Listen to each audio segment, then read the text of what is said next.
Number 9, did you know that Dr. Martin Luther King got a C in public speaking? Some of y'all knew that. Can you believe that? So for all the parents out here, don't be mad at your kids when they bring home C sometimes. They can teach you. All you got to think and fixate in your mind is, that's a young Dr. King right there. They're going to be okay. He got a C in public speaking. I want to know who that teacher or that professor was.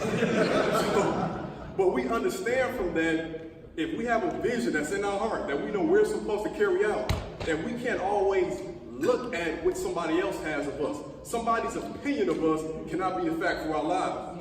If God has delivered something in your conscience, in your spirit, and somebody looks at you and says, that's not for you, then they haven't talked to the same God you talk to. Because if you have already received that confirmation, then what you listening to them for? And you got to start drowning it out. And then going right along with Michelle Obama too, I found out this week that her school counselor said she wasn't Princeton material. I think that's interesting. I think she might be biting her words right now. So MLK got a C in public speaking. So that's number 9. Number 8.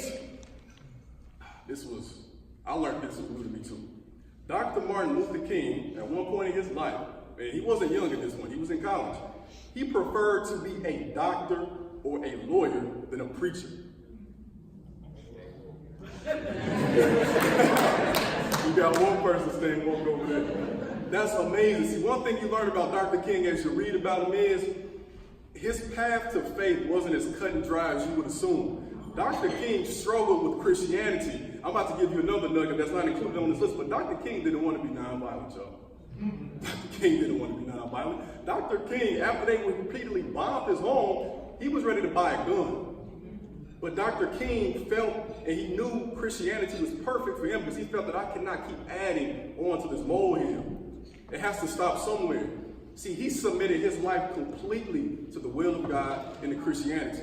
Because if we act off our own instincts, we want to react that way all the time. But it's not really about that in the long run. The person you saw from 1955 to 1968 was not Dr. King. You saw someone who's completely got rid of his ego and said, I'm serving mankind, not just the citizens of this country, but the world. And I'm doing what God has intended me to do. And not only that, he wanted to make sure he kept our creed honest, the Declaration of Independence. When I studied Dr. King, I felt like I was looking at someone who read the Declaration of Independence, disregarding the author, but he read it and said, if this is what America wants, I'm going to push forward and I'm going to give you this. And what did we do to him? We assassinated the spirit of a man who advocated for what America said they wanted.